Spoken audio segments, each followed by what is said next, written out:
You are listening to the IFH Podcast Network. For more amazing filmmaking and screenwriting podcasts, just go to ifhpodcastnetwork.com. Especially coming out of film school is sort of a disservice to you. And I almost, sort of tell folks when they come out here, and how should I be starting? What should I be doing? And it's just recognize that you don't know anything and learn everything. Ask every question, ask everything, know about everything that you possibly can, because it's the only way you're going to get ahead.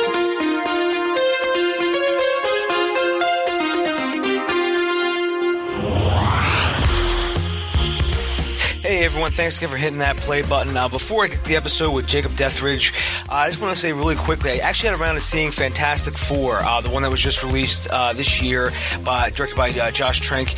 And personally, I don't think it was as bad as everyone says it is. I pretty much felt it was the same exact movie, though, as Age of Ultron, which I also don't really like that much. But again, I don't think either movie is really terrible. I just maybe I'm superhero movied out. I don't know. But, if Fantastic Four, if you ever see it, on sale for Black Friday, maybe it's worth picking up for like $5 on Blu-ray or whatever. Which brings me to my next point, though. If they do make a sequel, which I doubt they will, Tommy Wiseau, there's a petition up to have Tommy Wiseau actually direct the sequel. If you have not seen The Room, please stop listening to this podcast and go rent it or buy it. And I'll link that in the show notes as well, because The Room is one of those movies that has to be seen at least once in your lifetime. So if you've seen The Room, go sign this petition to have him direct the sequel. But again, I doubt they'll make it either way, because, believe me, he would do a pretty interesting job of directing it. And if you've seen The Room, you know what I mean. Also, just picked up the book Sick in the Head by Judd Apatow. It's basically what they call a love letter to stand-up comedy. I've been on a real comedy kick lately. I have all of the best books about comedy writing right now. Scott Dickers, who's a co-founder of The Onion, he wrote a comedy book. He's going to be up on the podcast soon, by the way. I got that episode coming up in the next few weeks. I also have Steve Kaplan's The Hidden Tools of Comedy, and I also have the other book by Dan O'Shannon, who is a writer and producer for Modern Family, and he wrote a book too called What Are You Laughing At? All three excellent books on writing comedy. So I'm interested to see what the Judd Apatow's book entails. And finally, Jason Bluff, who organizes Indie Film Academy, has a webinar coming up, Secrets to Selling Your First Film webinar. It's going to be in about a month and a half. I will link to that in the show notes. He has some guests that have actually been on this podcast before, including Scott McMahon, Scott Kilpatrick, Jason Brubaker, and John Rice. I really recommend you check this out. Jason is an awesome guy, and he has an awesome podcast as well on film. For those of you that follow me on Twitter, which is at Dave_Bullis. This past Follow Friday, I actually gave a shout out to all of the film podcasts that I listen to. So I might just keep doing that, actually, just to sort of see the collective community of film podcasts out there. So without further ado, I'm going to introduce the guy guest. It's Jacob Dethridge. Jacob is an amazing development exec.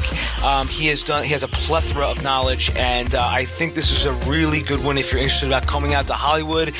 He talks about everything from coming out, from film school to what you have to know, and he's just an all-around great guy. So without further ado, episode 72 with Jacob Dethridge.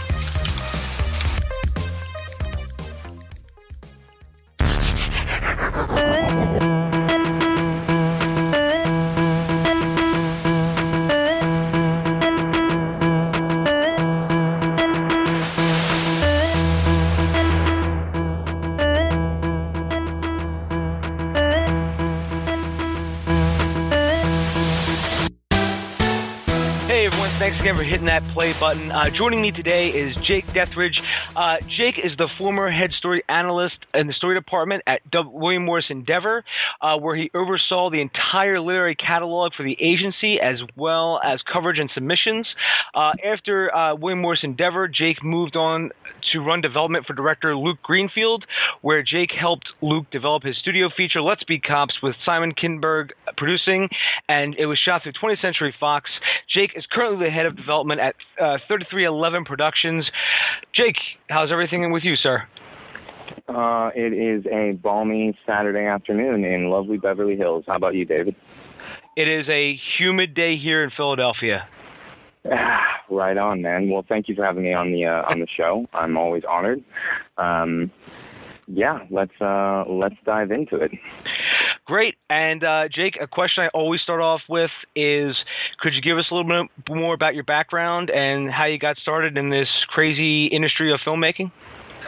Yeah, no, that is a great question. Everyone sort of looks for that. And I'm from Phoenix, Arizona, originally, born and raised, just sort of, middle class parents. I'm one of the few people out here who this was the only thing I ever wanted to do, and sort of a love of movies, and knew that it was going to be my career. I went to film school, college, got out as quickly as I could, got some good advice that, the degree is important, but it's mostly getting out as fast as you can, because you're only going to learn what you need to know out here by being out here.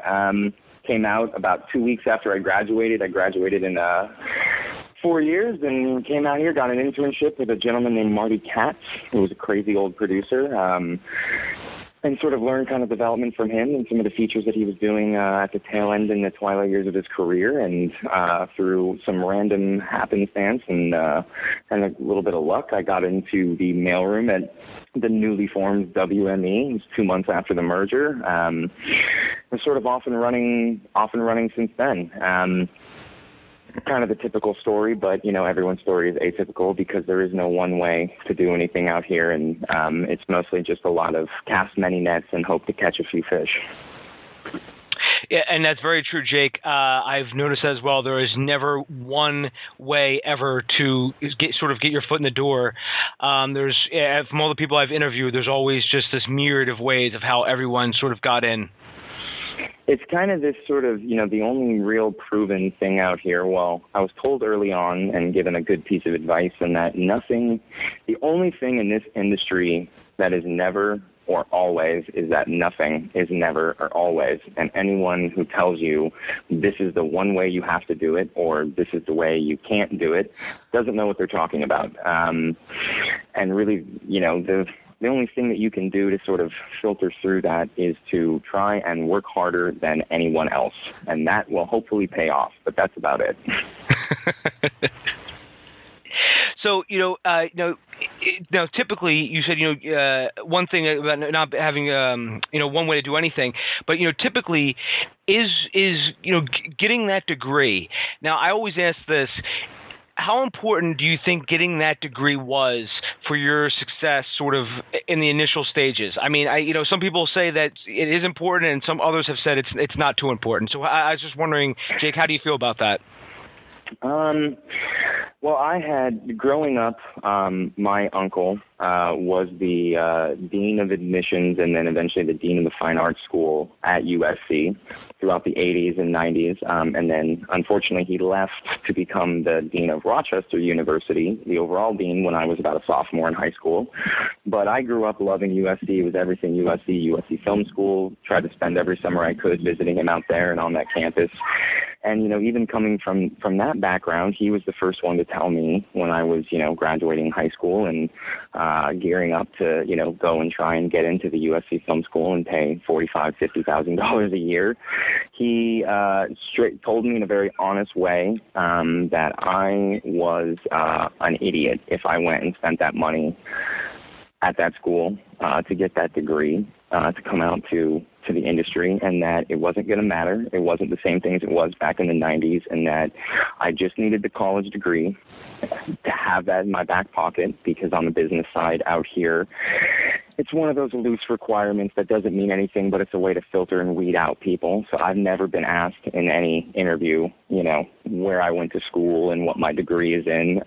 It's just sort of assumed that I have it, and it says it on the resume. And he told me to get out here as quickly as I could, because nothing I was going to learn in school was going to remotely prepare me for being out here. This was some good advice. Almost 4 years to the day of getting that advice, I was I was 21, freshly turned 21, in the mailroom at WME with all my fellow peers. There was about 15 or 20 other, mailroom floaters down there, and then other assistants. And they were all 3-4 years older than me, law degrees, USC Film School, Princeton, Harvard, Yale. And we were all in the exact same place, wearing the exact same suits, pushing the mail cart, except I wasn't $150,000 in debt. That was really the only difference. And then in looking at film school, when I worked for Luke, he was obviously a USC alum and is a big USC guy and loves it. And, there's a lot of people out here that are, sort of older that, still have that kind of prestige and they still think that exists. And I can tell you from my standpoint, and my viewpoint on the industry is that whatever you learn in film school is good, and it's good to sort of, get that experience to at least know kind of what's going on set and physical production. The most important thing for me that I learned and that I, sort of suggest to younger aspiring filmmakers and industry people is to, take as many film history and film theory classes as possible. Film is exactly like politics, and it's sort of shocking how many people out here don't know the history of film, don't know where we came from and why, how the industry has changed over the years and its ebbs and flows. It'd sort of be like a senator not knowing U.S. American history. It'd be very strange.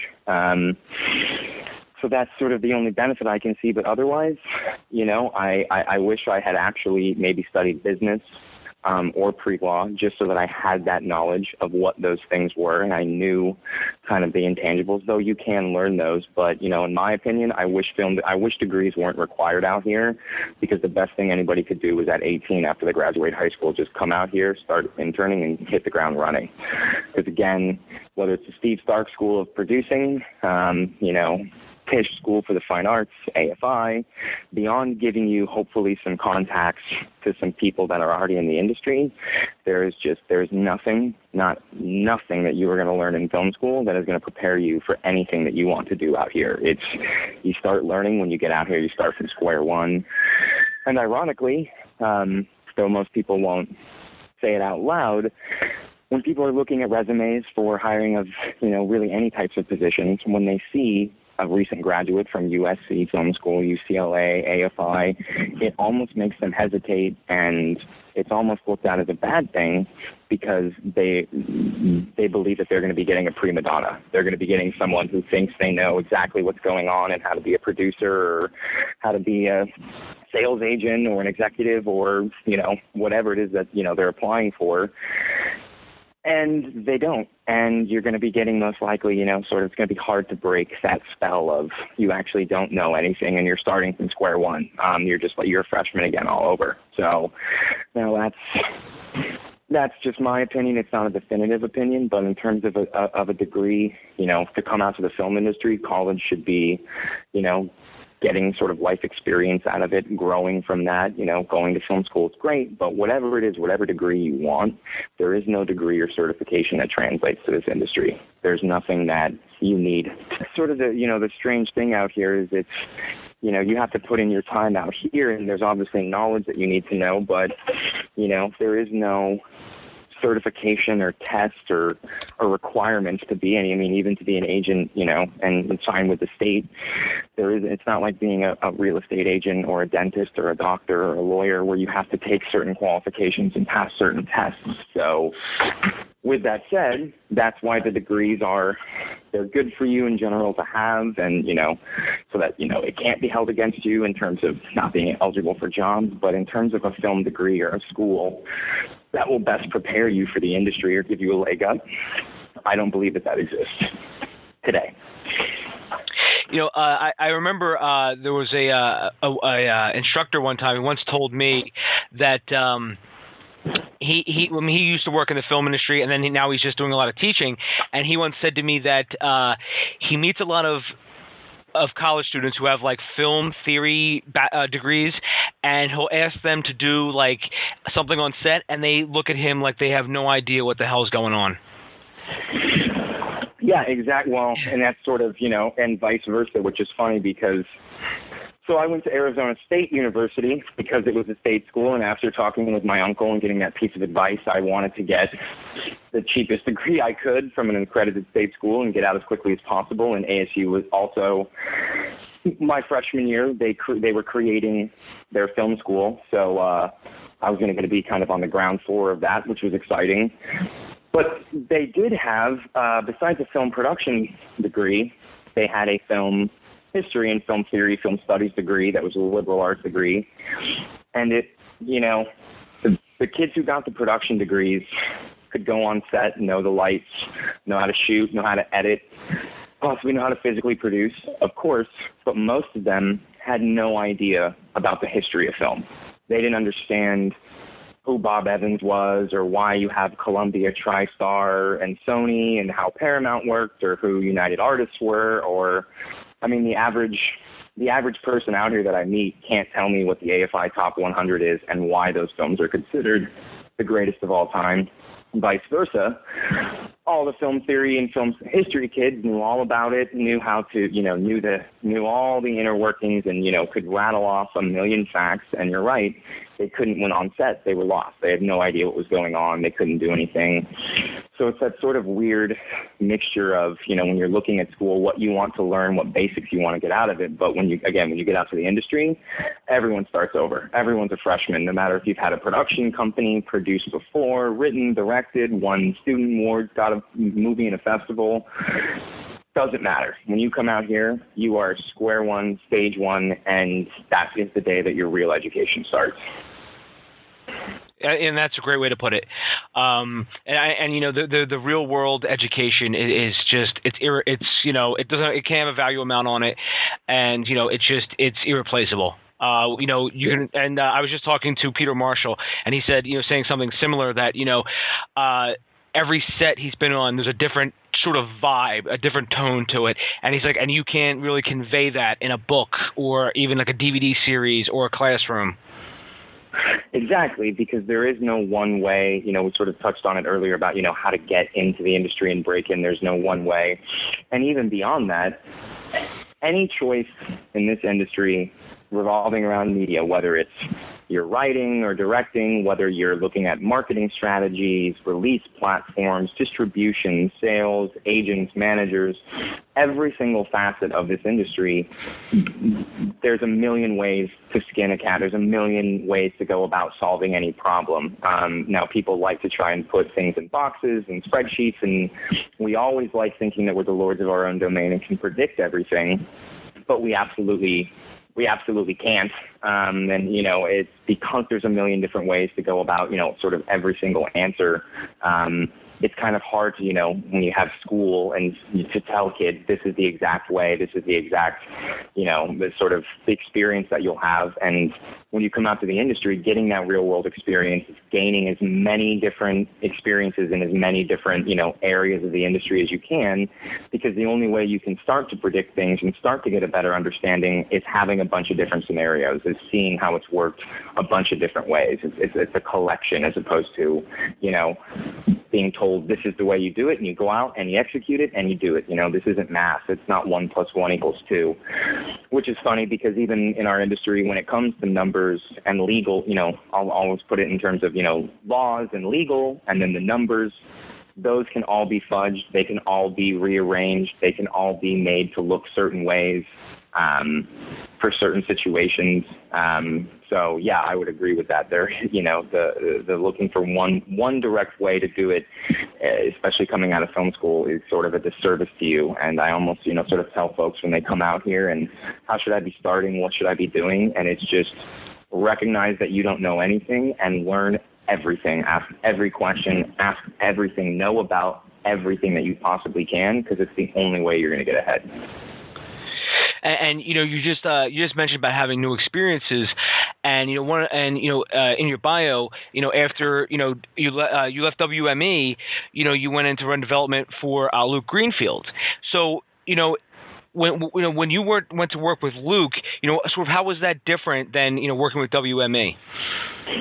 I mean, it couldn't be any more sort of different in terms of, the agencies are a very unique microcosm. They are, sort of islands unto themselves. If you ask anyone who works at any one agency, they will tell you that their agency and they know everything going on in the industry, but it's kind of hard for that to be true when they all think that. And, I found beyond a shadow of a doubt that, ironically, agents usually know less of what's going on overall in the industry than most other people, because they only have to focus and worry on their clients and what's going on within their agency. And the mindset and mentality at WME was very, very different, because it's very competitive. agencies and management companies are kind of, that's graduate school for the industry. That's why everyone, if you want to go to, the business side or even writer director side, going to an agency and getting that desk experience by being an assistant on a desk for a year or two sort of allows you then to be open and available for jobs, whether you get the jobs or not, but it sort of opens the door for you to get those jobs. And you get to learn from a bird's eye view sort of how things progress, how they move throughout the industry. But, going and working for someone like Luke, which was an individual basis and is much more, sort of creative and, now on the outside of the agency, it shows you just how little you know and, just how many different people you have to deal with. Luke at the time was rep at CAA, so we were dealing with CAA, but then you also have to deal with WME, UTA, ICM, Brillstein, Anonymous, 3Arts, Management 360, because you have to, know every writer, know every director, and every possibility. It's not just within the microcosm of where you work and within just WME clients only or CAA clients only. And then going and working for Luke, I was very lucky that I got that job. Well, and I had to go on, I think it was 7 or 8 different interviews to convince Luke to hire me. He wanted to hire someone much older, but I convinced him I was the right guy for the job. So I got to, at 24, be running development for a major studio director and be on the studio lot working with, the studio producers and Simon Kinberg and Aditya Sood over at Genre Films, and then Jeremy Kramer and Emma Watts on the studio on the Fox side, and be in that room and be able to talk and be able to, sort of have choices. And that opportunity was very fortunate for me at 24. But it was simply because, while I was at the agency, I got a lot of different experiences. I was, the head story analyst for a bit. I also started the rights research department and ran that. I actually did have a desk. I worked for the head of the physical production department, so I got to see, how DPs and line producers and editors and production designers, costume designers, how they operated, how they procured jobs, how their contracts worked in their world. And then I also, when I was transitioning out and looking for a job, they let me run the screening room, and I was the screening room and sort of event coordinator and attendee and got to see how that worked. So that was really the only reason why I was able to talk my way into the job with Luke over the other, sort of older, much more qualified candidates, was because I knew so much more than the average person that Luke had met, because I'd had so many more experiences. I hadn't just been on one desk and just done that for the last 2 or 3 years. But working with Luke and working with the director was, was a great experience. I love Luke. I actually just talked with him this morning before we got on. We still talk, very often about projects and other things. And Luke taught me, hands down, how to be a legitimate creative exec, development exec, and to actually own that, and what that meant. So it was sort of invaluable to learn that from him. But it was definitely different than the agencies. The agencies are very intense sort of places. They have, a lot of hierarchy. They put on this sort of front of, of self-importance, and, they need to, because they need to sell their importance as the middlemen, because agents don't actually have any tangible sort of services that they provide. They don't negotiate contracts anymore. They're not editing the film. They're not producing the film. They're not, they are the middlemen between people who need to work together, and their job is to prove that, they are needed in the situation by facilitating information and getting things done. So the really good ones do that.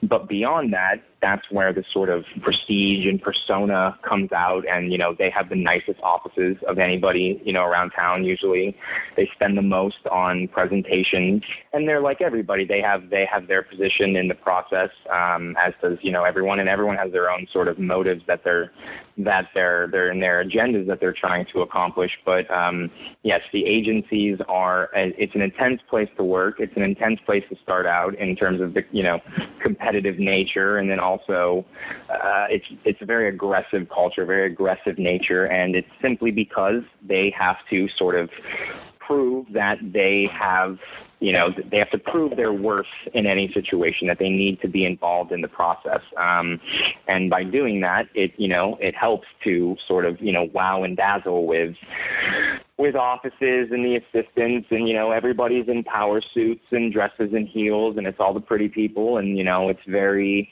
very Ari Gold, you know, from Entourage, even though it's not as cool as most people would think. Let's put it that way. So there is actually some truth in Entourage then. There's a little bit, you know, in the, you know, sort of the agency sequences when that show comes on, but the difference is that in real life it's not cool, it's not sexy, it's not fun when you watch agents sort of talk to assistants the way that they do, or other people. It's almost sort of sadly tragic. I remember hearing a phrase one time that just perfectly sort of summed it up, and it was, the guiltiest dog barks the loudest. And that sort of summed up the kind of agency culture for me. And just sort of the culture, especially amongst the assistants. You have a bunch of type A personalities from, you know, prestigious backgrounds, prestigious schools, and they're all very accomplished, and they're showing up for work on their first day with their first job, fresh out of, you know, their Ivy League school, and they're being sent down to the mailroom and told to push mail carts around all day and being yelled at and demeaned, and, you know, so it breeds, again, a lot of competition, a lot of sort of insecurity. But that's, you know, there's also a trick to that. There's, you know, method behind the madness, and it's because in this industry, there's so much competition now, and there's so many people that want to come and do it. They need to make sure that, you know, whoever is going to be taking the reins next and be sort of the next generation really wants it. So there's some truth and there's some good in that as well. And the agencies, you know, are also incredible places to connect the dots. And within each one, there's so many different possibilities and opportunities to take advantage of because of all the clients and, you know, the business plans that they have and sort of all the strategies. So there are a lot of good things as well. You know, not to get too far off topic, but speaking of Entourage, you know, one thing I did always find that was very sort of like, you know, sort of fantasy of that show was that Vinny Chase, the main character, would always seem to like ruin deals or not want to do things, and it just sort of like in the end didn't matter one way or the other. Because I don't know many agents who would have like the patience to put up with somebody who was so constantly fickle like he was. Yeah, no, you know, I mean, Entourage, for better or for worse, you know, it's got its place in pop culture history, and I certainly understand its popularity. But, I mean, from, you know, my personal perspective and from most people that I've talked to, you know, it's as far from the reality. You know, it's media, you know, it's media porn. It's wish fulfillment. It's, you know, it's a soap opera.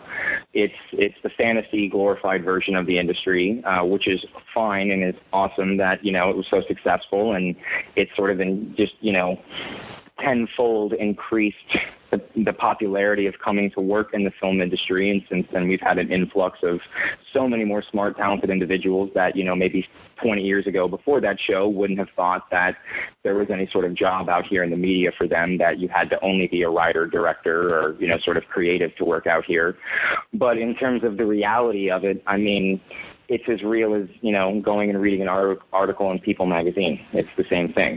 It's to create and sort of glorify, and it's to sell a TV show. But no, it couldn't be any further from the truth. I mean, especially in terms of the actor, you know, I've known, have friends out here who have worked for actors, big-time famous actors, especially when they started hitting the height of their career and getting really famous. And I mean some big-name actors that are, you know, again, worldwide superstars that, you know, will tell you firsthand it is nothing like what that show is. They are not driving nice cars, living in these huge mansions. They may be going to some of these parties, but, you know, it's nothing like what you see sort of on screen by any means. Probably the only realistic portrayal, again, is the quick shots and moments when they're in the agencies and you're watching some of these agents sort of terrorize these assistants. That's about the only part that is, you know, has some actual truth to it. Well, that's it, Jake. I'm now officially giving up. Because if that's not the truth, then I don't know what I'm doing here then. I know, you know, I feel like sometimes I feel bad telling, you know, people, I'll meet people, oh my, especially when I was working at WME, and it was, oh, you're working at the Entourage agency, man. Yeah, I am. Oh, that's so cool, this, that, and it's just, no, it couldn't be it's not how it is. Don't you understand? Like, they're creating a TV show to sell. It's fantasy. It's not. It's loosely based off of some stories and some folks and, you know, some different situations, but it is fantasy. It's made to sell. You know, it's made to get ratings. It couldn't be any further from the truth. So, you know, coming back, you know, to your, you know, career, you know, after you left the Entourage agency, WME, you know, and you worked with Luke Greenfield. Now, one of the things that I found very interesting is with Luke, you helped him develop Let's Be Cops, which I just wanted to ask, are you the one that found the script for Let's Be Cops? No, not. I mean, actually, when I started for Luke, it was in August of 2011, and he had just sold. Well, he had sold the pitch. He pitched it to Simon Kinberg and to Fox with his writing partner Nikki Thomas, and they bought the pitch, and then they spent 6 months writing the first draft, 6 or 8 months writing the first draft, and I started for Luke almost exactly a week or so after they turned in that very, very first draft, which was, you know, 150 some odd pages of just one of the most amazing comedy scripts I'd read. It was absolutely beautiful. The movie that, you know, eventually came out was awesome and fun and you know, was sort of a great experience to watch. But that original draft, it was way more Girl Next Door sort of vibe than the sort of broad comedy that it became. So I got to watch the process from essentially that script all the way up right until they started pre-production. And, you know, greenlighting the movie into production is when I left and jumped to go work for the film finance company. So what I got to see was the how, the why, and the process of studio development. And it was just it was a very, very life-changing experience for me. And I'm forever be grateful that I got to see that early on enough. But no, I did not find that actual script. That was an original idea that Luke had come up with. And his friend and writing partner, Nikki Thomas, and they sold the pitch and then wrote the subsequent drafts and scripts from there. Oh, okay. I mean, you know, I agree with you. You know, that was a great comedy. I remember going to see it, and you know, I had seen a trailer or two, and then when we finally got to the theater, and I watched it. I was like, wow, this was pretty hilarious. Yeah, no, it was really fun, you know, and again, it's a, you know, great piece of business, and it was, you know, a very successful film for Fox last summer. But, you know, and knowing Luke, and, you know, he will always, you know, sort of be a hero of mine because, you know, his original ideas that he's had for certain scripts and certain projects that he's had, were, you know, in my opinion, just so much better than what they became, and were, you know, just had so much more heart. You know, Luke is you know, Steven Spielberg #2 coming up the turnpike, and you know, if given creative control, you know, I'm a firm believer in seeing it firsthand and watching him work in his process and how he goes about things. Everything that he does could be like The Girl Next Door and better, you know, endearing, funny, dangerous, but just ultimately a lot of heart. So, you know, Let's Be Cops was, again, great, but I will forever love the very, very first original draft that they turned in. It was awesome. It was beautiful. But I also got to see from a very practical standpoint why it ended up becoming what it did.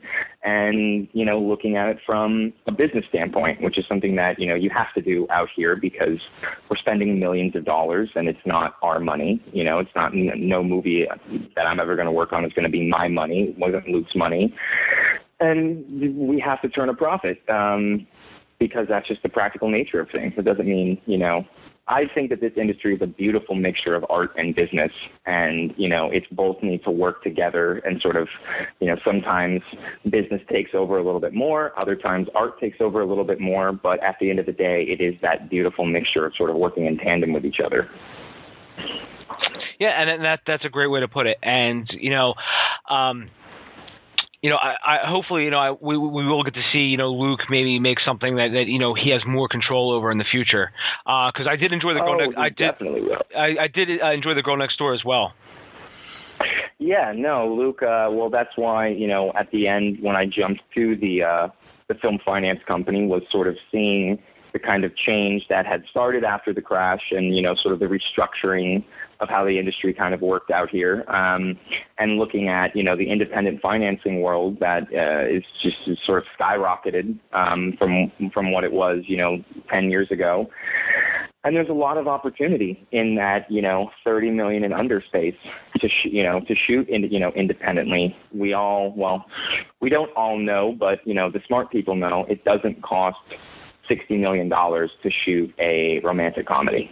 But if you have it, that's great. And again, studios sort of work in a circular capacity in terms of their money, and they need to spend a certain amount to make a certain amount. And again, it's all circular, and that's how they have to look at it. They have board members and shareholders, and they're owned by, conglomerates, and that's a different business than, strictly making the best movies for the best reasons at the best price points. But for Luke, it's now, we're talking a lot, and I think I've got him convinced that, he should be also looking at, like a lot of directors, looking at the independent financing space and realizing, sometimes there's merit in going outside the studio to shoot your movie, for, again, that $30 million and under price point, and you can get the same movie, and you're going to get a little bit more creative control, and then you can always sell it back to the studio to release it and get the release and the marketing and the P&A money, sure. But inside the studio, it's very hard today to get a movie made in the studio as opposed to, again, 10, 20 years ago when 90% of the movies that were coming out were made within the studio, whereas today only 50% of the movies that we see in the theater are actually being made fully, developed, financed, produced, and released all within one studio. And so that's bringing a lot of opportunity, which, I think is great, and it's sort of adding some parity. But, I think I've got Luke convinced that, to come and try a $20 million movie and, sort of get that girl next door feeling and vibe again. But we'll see. Fingers crossed.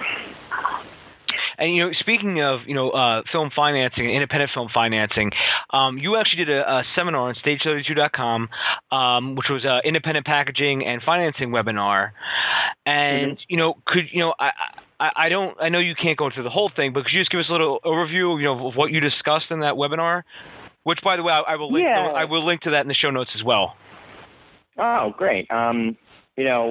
First and foremost, I am no way the definitive source knowledge.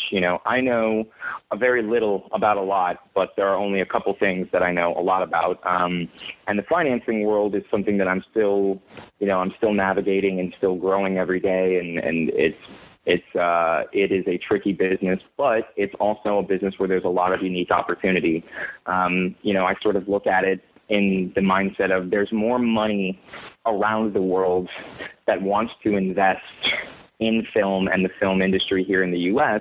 than there are available legitimate projects to be financed. And even if you do have money, there's a lot of people out there that have, $15, $20, $30 million, $50 million to put into a film fund to, finance pieces of movies and be a film finance company.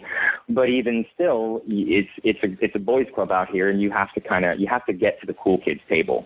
That was sort of the thing with, 3311 is, we had the money and we had some industry veterans that were working there, but it took us a little while to get to that place where we're being given the projects that we want and sort of help. We had to prove that we could not only our money was real, but that we could deliver films and we would make them and that our projects were going to be real.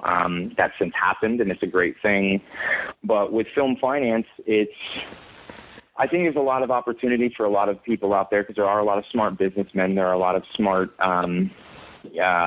smart sort of fundraisers and money and capital, and then pairing them with, there's a lot of very smart creatives out here that are just looking for, the right opportunity for someone to invest in them to go in and try and turn a profit. The problem is the way that it might be structured and how film finance works is, it's not you don't write a $10 million check and then you just go and cast and shoot the movie and then it comes out and makes $30 million at the box office and you collect the $20 million profit. There's so much more that goes into it.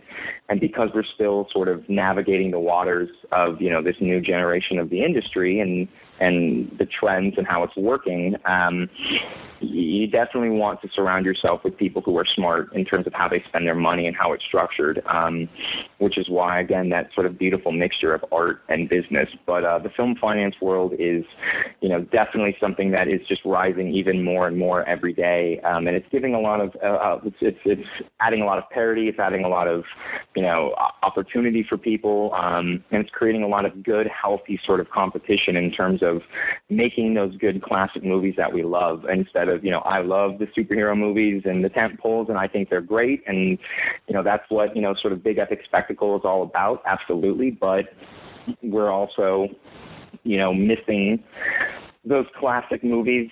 I like to put it to people that, in today's marketplace, Get Shorty wouldn't get made. Forrest Gump wouldn't get made. A Few Good Men probably wouldn't get made.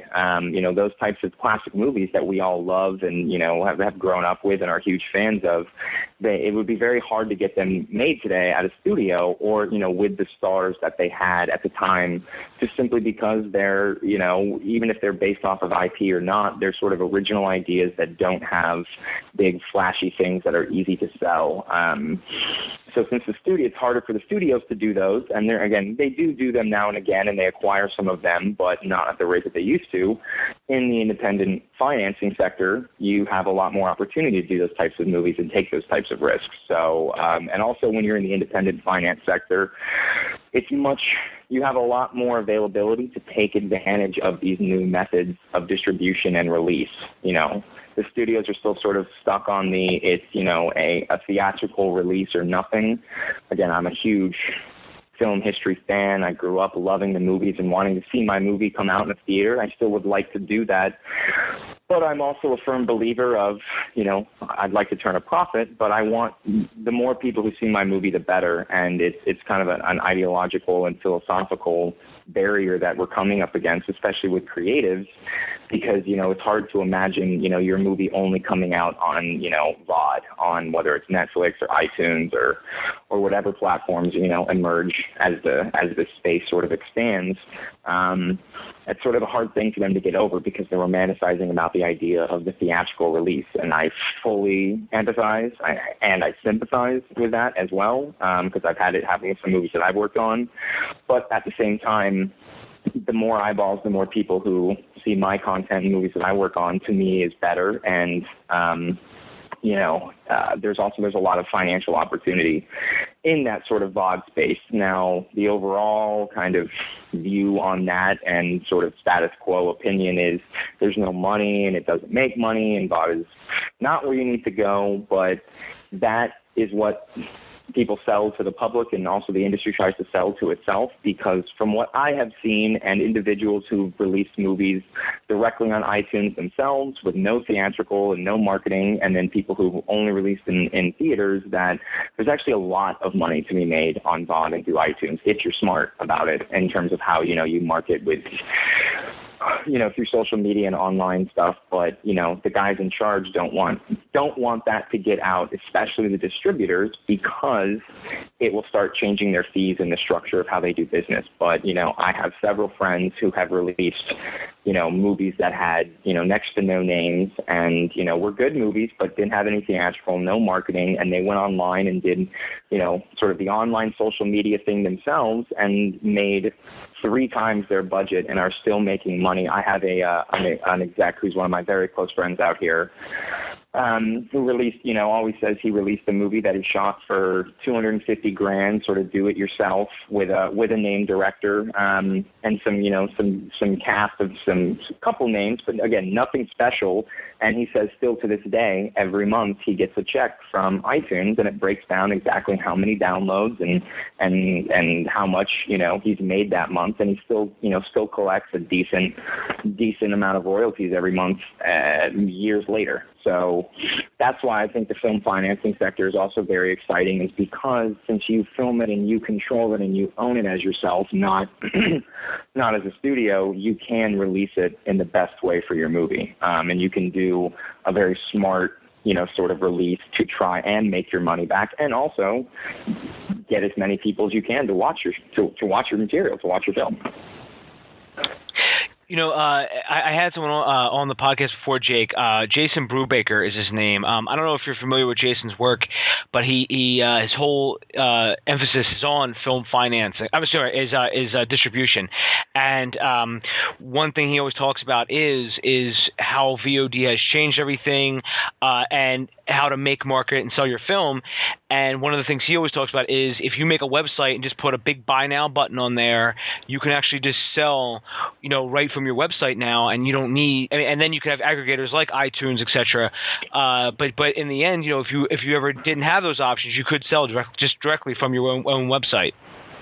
Oh, exactly. I mean, I don't know Jason personally. I'm familiar, of his name and some of his work, but I am now definitely going to have to reach out, and it seems like we would get along famously because, in a very loose sense, and, obviously there's a lot more details that go into it, but looking at it from, a very, in generality, if you have a movie and you have, A, B, and C actor and star in your movie, it only costs, very little in relative terms of how much, most distributors spend on, theatrically releasing a movie to, buy the website and buy the server space to have your movie on www.insertyourtitlehere.com and direct download for $9.99. And if you're doing that, your overhead costs are next to nothing. You're going to pay, 35 cents or 40 cents a transaction to Visa or MasterCard. Probably, $1 or $2 of every download will go towards covering, the server upkeep and that sort of space and the maintenance of the website. But everything else is 100% profit directly to you, which you then get a share. And if you're smart and you have a movie that has people in it that, have a social media presence, are on Instagram, are on Twitter, are, what sort of term out here is, their digital footprint, their digital sort of, I guess footprint's the best way to put it, out there, those are direct fans that you can directly market towards them. You can go online to Facebook and use it as almost a database to find out where your fans are. I remember we had a film at 3311 called Big Sur that we had shot, and while we were releasing it, we were trying to figure out what was the best strategy. It wasn't a wide release type movie, but it was Jack Kerouac. It was sort of coined, the other Jack Kerouac film because it came out and was sort of around the time of On the Road. And I remember just one day thinking, we're all lamenting where's the biggest Jack Kerouac markets, how can we specify? And all I did was go online to Facebook, search for Jack Kerouac, and you can, Facebook has a tool, the way that you can search for things is just incredible on there. And I was able to find in about an hour of just, again, searching and then following up and Googling around where the biggest fan clubs were and where the biggest concentration of Jack Kerouac fans in U.S. cities, in cities, around the world, and where those big markets were at, because that's what Facebook is. Facebook is a tool that, while it's yes for social media, it's also, you just have everyone around the world volunteering their likes, their interests, what they're engaging in, what they're clicking on, and that's not something that you need to be a tech genius to go and figure out. You just have to have Facebook and know how to search for things. So it's really exciting that there's possibility for you to do that instead of trying to go to a festival, which costs a lot of money. And most people and most producers, one of the first things I see in a budget when I'm reviewing is beyond do you actually have enough money for music and delivery of your film afterwards, not just the budget, but do you have a contingency in there to go to the festivals? I mean, it's very expensive to take our director, the producers, agents, stars, whoever, flying into, let's say it's Sundance, Salt Lake City, hotel and accommodations, cars while you're there. I mean, these things start adding up and they're very expensive. So to go to a festival and then, you're trying to sell your product and you're trying to sell it to essentially the lowest bidder, even if it's a bidding war and people are paying a high amount of money for it, they're paying, again, they're trying to pay the least amount that they can to get your film. And then once they purchase it from you, not all of that money just goes directly to you. It's split certain ways. But then, when the movie comes out and how it's released, it's a very trickle-down effect for, it's not a direct that directly collect those box office profits. I mean, if your movie comes out in Harkins, AMC, in Regal, whatever, Regal or those chains are taking, the exhibitors are taking a big portion right there.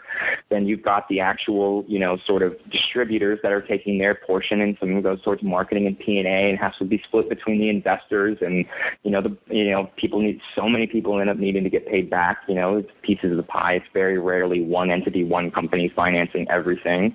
And so not that it can't work out, it absolutely can, but I think it's very shocking that, filmmakers out there don't want to have their movie be seen by the most people possible and make the most money possible off of their product, because it's more worth it to have it come out in the theater, even if that means it's a limited theatrical run in 3 or 4 markets, and it's never going to go beyond 300 screens. And 300 screens, in the grand scheme of things, is not a lot.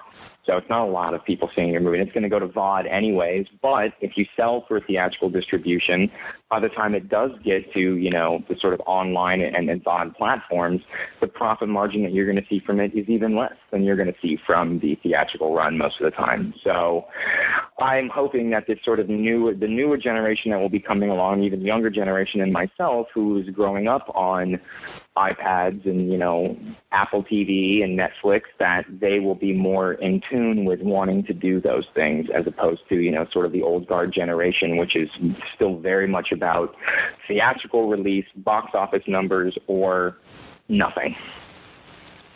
And you're very right. And, I remember reading an article where the author thought that, there was so much emphasis on that first 3 days, and if that first 3 days, if you and I, make a superhero movie for, let's say, $200 million, and it doesn't make, $100 million its first 3 days or something along those lines, we consider it a bomb, and we're like, well, now we're never going to get our money back.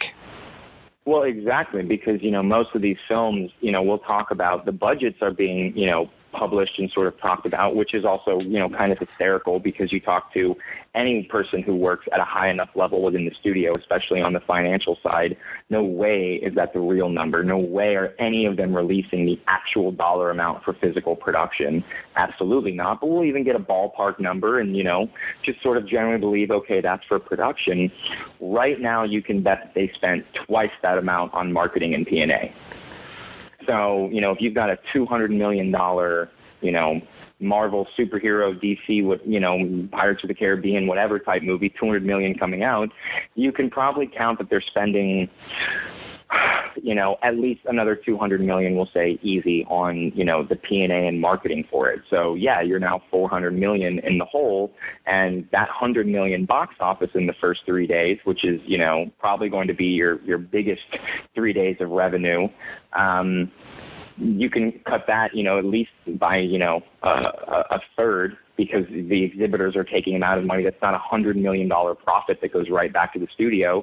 So you might only be pulling in, let's say, in a good scenario, $75 million in your first 3 days against $400 million that you spent. And, that's kind of not the problem, but our industry perpetuates itself, but we like to think, look at the numbers, look at these things these trends that we can predict. One superhero movie does this amount of money, and so everyone starts chasing that golden, billion dollar ticket sale, $1 billion number in the newspaper. But we're forcing ourselves to do that. It's also, I always like to put on TV when people go, I can't believe, show A or B or C is so popular. Why is it so popular? It's a terrible show. Well, for the average American in middle America, there's only so many programs available, and they can only watch and consume what we give them. Audiences can only watch and go to the theater to see what movies we put out and give them to see in the theater. So we can kind of create our own sort of self-fulfilling prophecy, but the studios get caught up in that, and they can start getting in that model of, everything has to be a home run swing, because that's what they think that they need to do to hit those numbers. And it's also, a lot of it's press and publicity. It's, you say, this movie did this much in the first weekend, did $500 million in the first weekend and overseas, and, oh God, it's a hit. that makes more people want to continually go and see it because obviously it must be popular. So those first 3 days are so important for those big franchises and studios and tentpoles because they've written. It's sort of putting all your eggs in one basket is a better way to put it. Well, just to sort of continue about certain movies wouldn't get made today, and as well as financing. Let me just ask you this, Jake, and this is something that I've talked to other people about too. Do you think something like Pulp Fiction would get made today? Now keep in mind that for the sake of argument, let's just say we don't know who Quentin Tarantino is. So let's just say the script for Pulp Fiction came across the desk somewhere. Do you even think it would have a possibility of getting made in today's marketplace? I think, yes, that script would get made. It just wouldn't be made in the same way that Pulp Fiction was made back in the day. It probably wouldn't get the same type of stars, and even people can argue at the time Travolta was sort of down in the dumps, who knew who Uma Thurman was, but that had enough stars and enough names. That movie, and I've read some scripts that, I will compare in blasphemy to the closest thing I've read to Pulp Fiction, or a new modern Pulp Fiction, or a Pulp Fiction for Chicago, or, it's close in that tone and that overarching stories and got a lot of attitude and fun to it. It would get made. Somebody would want to finance it. Somebody would want, if it was a good script, like that script is great, and they would believe in the director, but it would not have the type of actors and movie stars that movie had overall.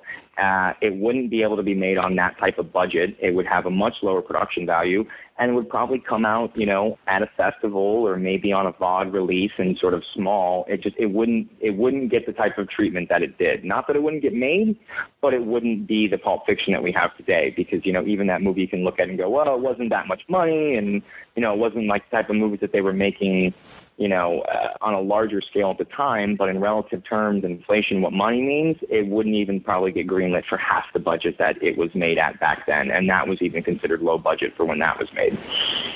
Yeah, because I believe that was, $4 million for Pulp Fiction, or maybe a little more? Oh yeah, a lot more. I think 4 million. So 4 million is that's sort of like live on in legend. It's nice to project these sort of numbers and go, oh look, it was made for next to nothing. But no, not that amount. And even with inflation, I'd say let's double it. Let's put it at 6 million today. Hard pressed unless you have the right type of cast for it. And even still, 4 million, but it was being made with inside, a mid-major studio. It had released, it had distribution already and marketing ready to go, so you can get away with a little bit less of a budget. Do I think Pulp Fiction gets made today? Yes, just not nearly at the quality and nearly with the sort of, push behind it that even Pulp Fiction got back then, if that makes sense. No, that makes perfect sense. Because I often talk about, with some friends of mine about how Reservoir Dogs get made today. Just as like a sort of a food for thought.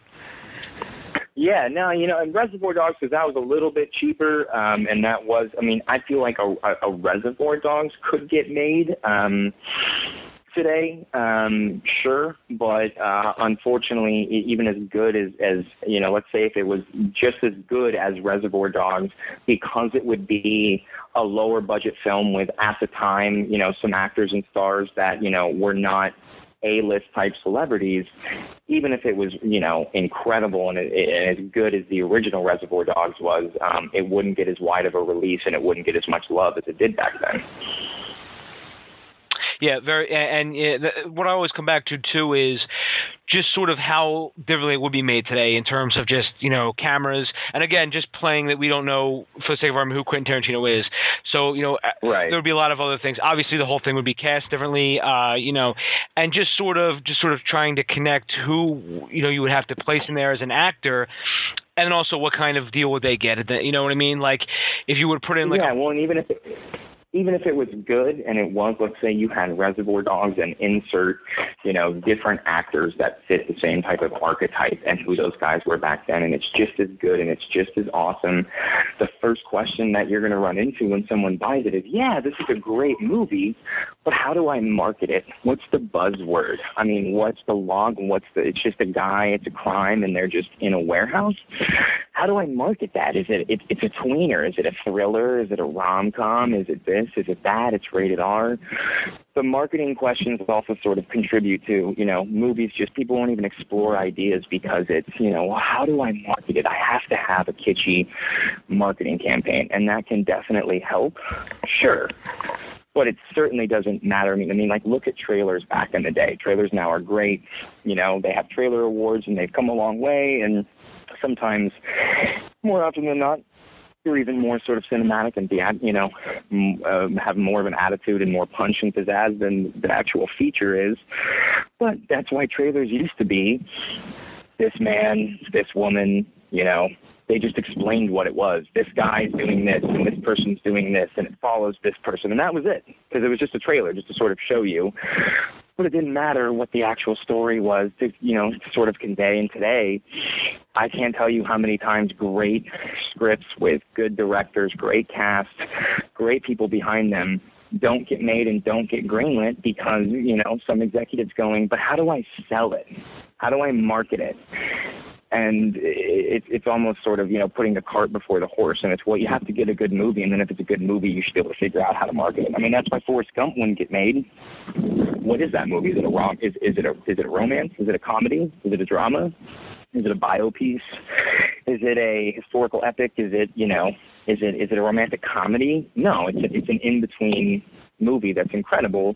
But that movie, even though it had, was based off a book, it had IP, and, had a star that was sort of rising at the time, and a director who had done, some initial stuff, but wasn't who he was, today, it wouldn't get made because it would be, well, how do I market this? What is this story? It's a guy going throughout the decades, and he's in love with this woman, and, I don't understand. Who goes and sees this movie? That's the questions that stop good movies from even being discussed further. But that's a very good point, and I think that's a very good lesson too for all the listeners out there who are writing screenplays, is about how are they going to market this, because that's a fair statement, right? Don't you think, Jake? Yeah, and I hate it. I really, I think it's looking at the problem from, the wrong sort of viewpoint and the wrong sort of standpoint. But that is something, for people who are coming in industry to be aware of. I'm a firm believer that, if you know what the problems are, if you know what people are looking to say no for or why, if you understand it, you can beat them then. You can then convince them and walk your way around them. It's kind of, I am a creative at heart.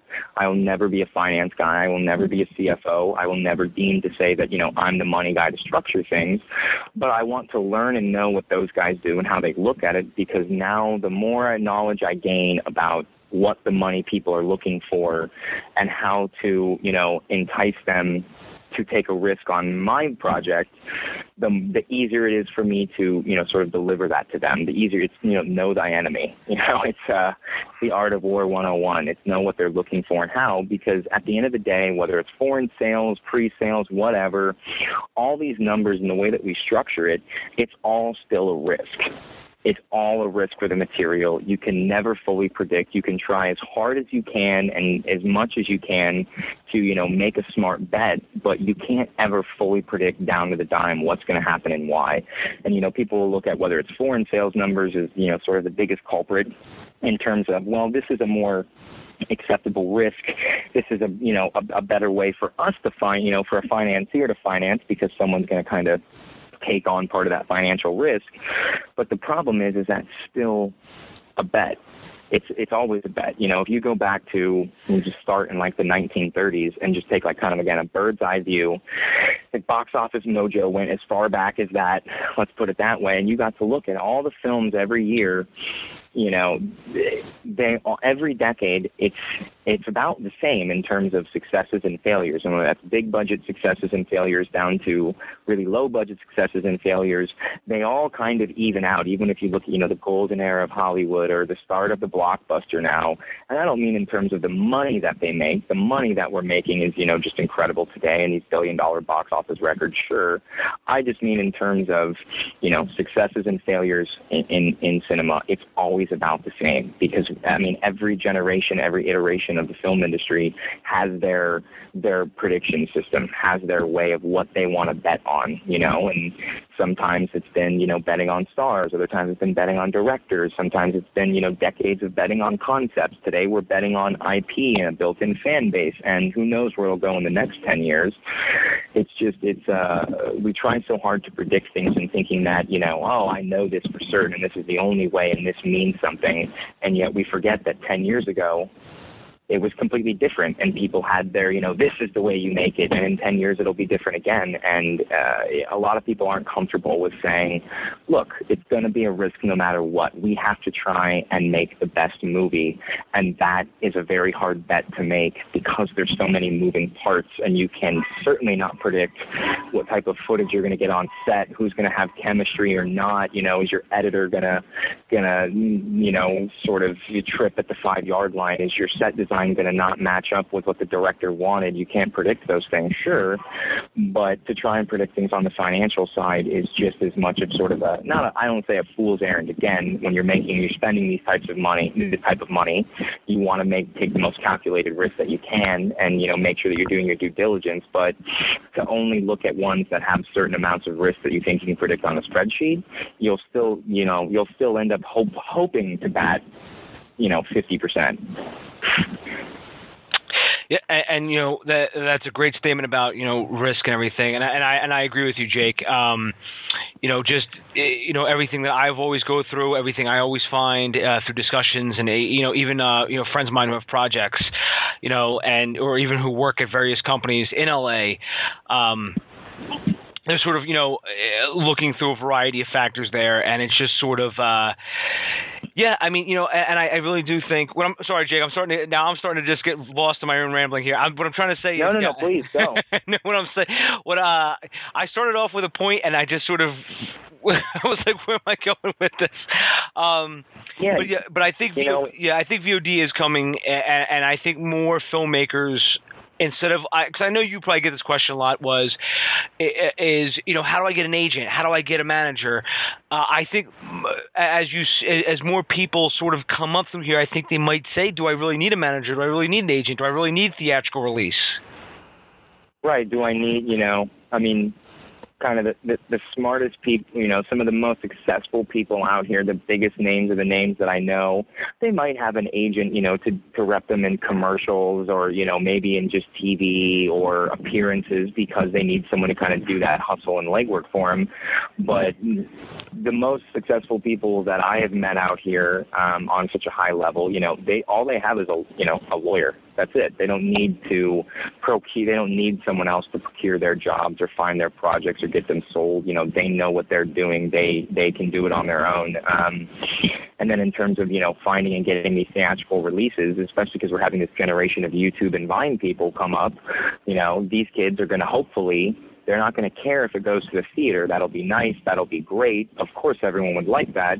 But what they want are eyeballs. They want 1 million people to see their movie, and if they can put it on YouTube and 1 million people go and see it, then that's acceptable to them. That's great for them. And then hopefully they'll see whether it's foreign sales, marketing, all this different sort of stuff that we look at to try and predict.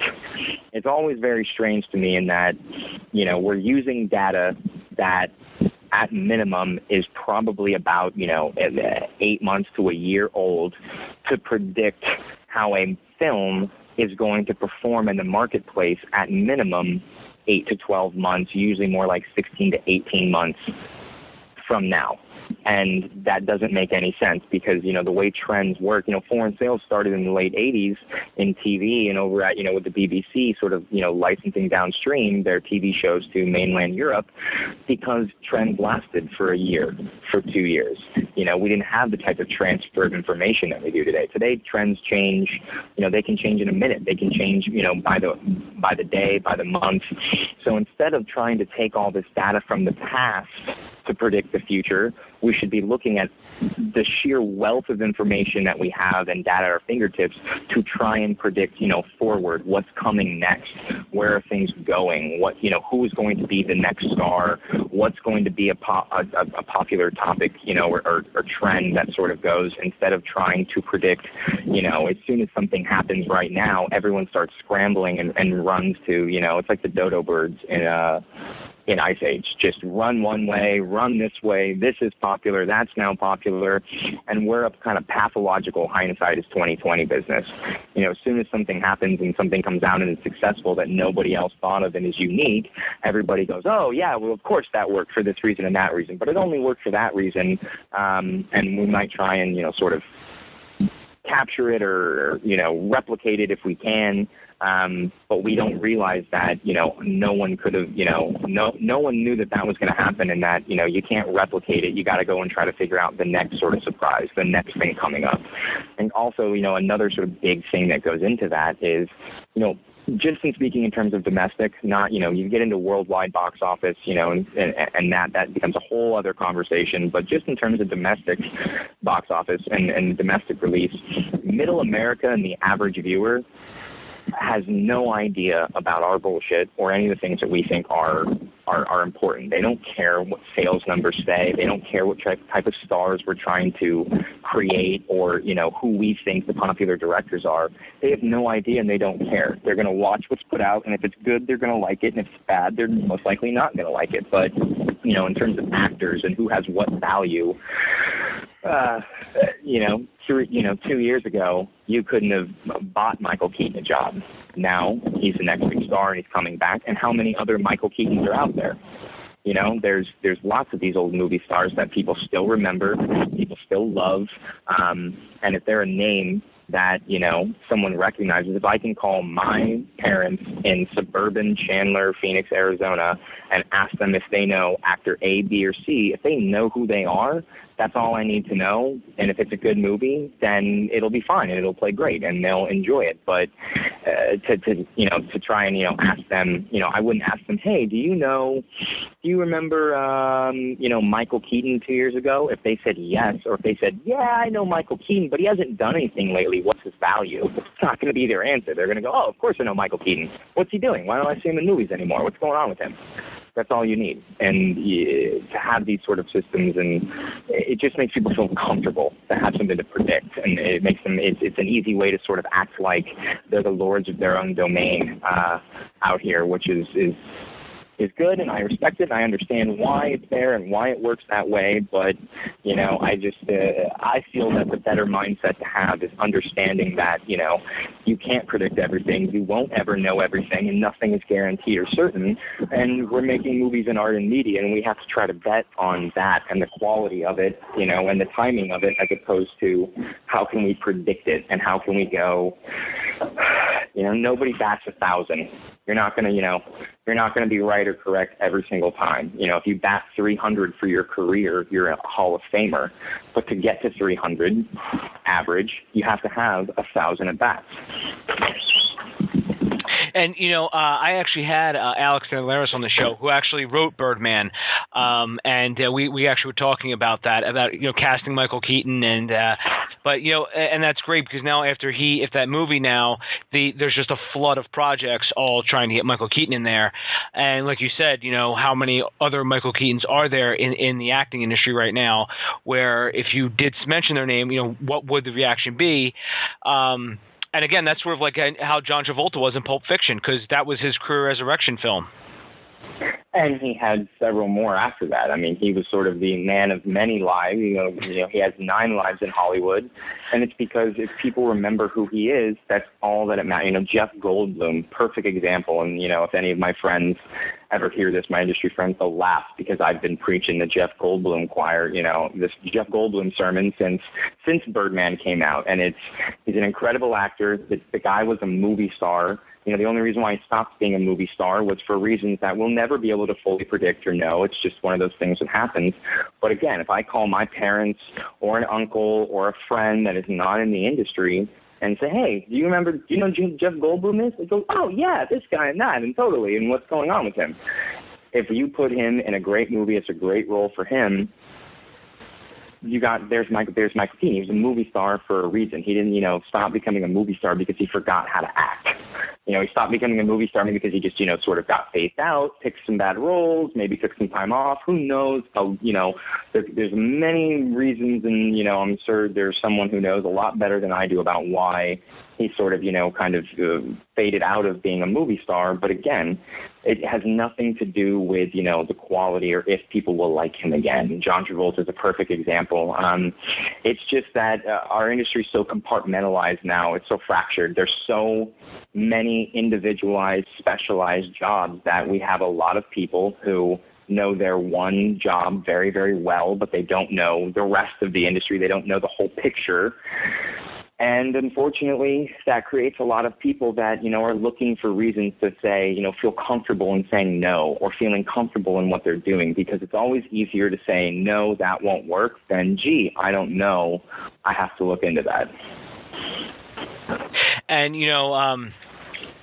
one thing I've always heard too was that certain studio execs love to do things with an intellectual property that has already been a graphic novel or a cartoon or an old TV show or what have you. That way they can always say, hey, listen, we covered all of our bases.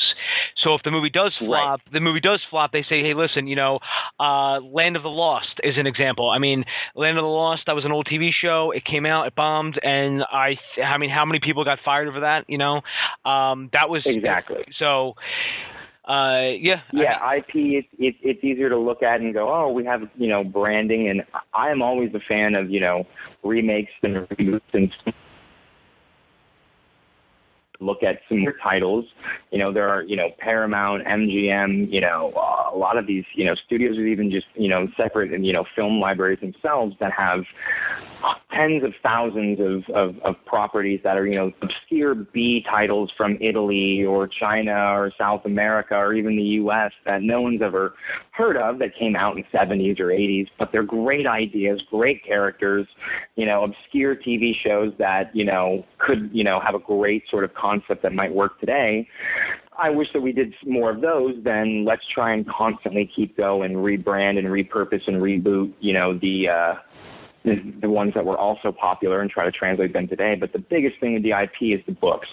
And I'll just never understand it, because to take a book and say this book was really popular, we should definitely make it as a movie. Yeah, you have a built-in audience that will come and see it.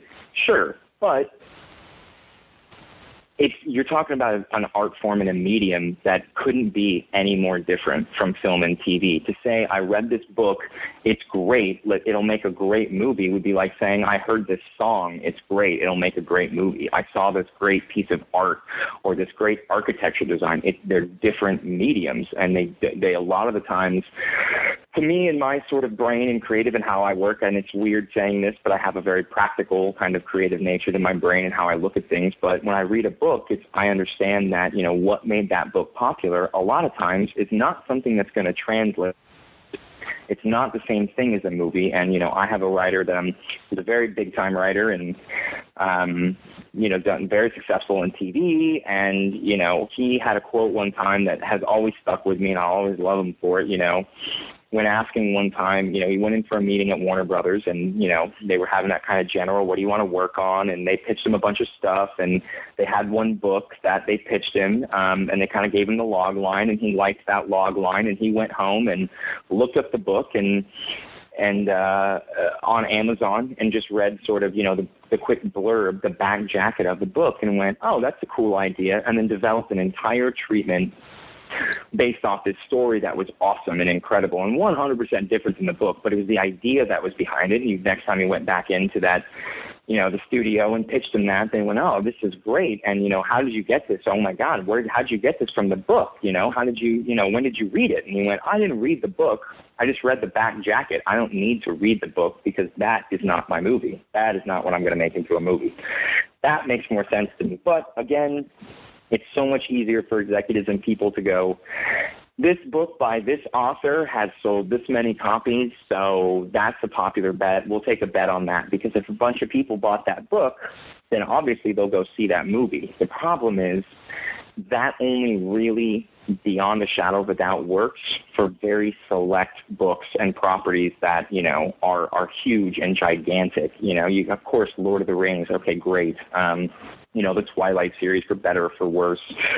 Even 50 Shades of Grey, for better or for worse, made a ton of money, and a bunch of people went to go see it because the book was so popular. But to just look at books and IP and go, oh, this book was popular and it was a great story, so let's make it into a movie, and we feel safe and more comfortable taking a risk or a bet on that than an original screenplay that, is great and amazing. To me, it's sort of counterintuitive, and just, it doesn't help you or isn't any more guaranteed than anything else. But again, it makes people feel comfortable taking a risk.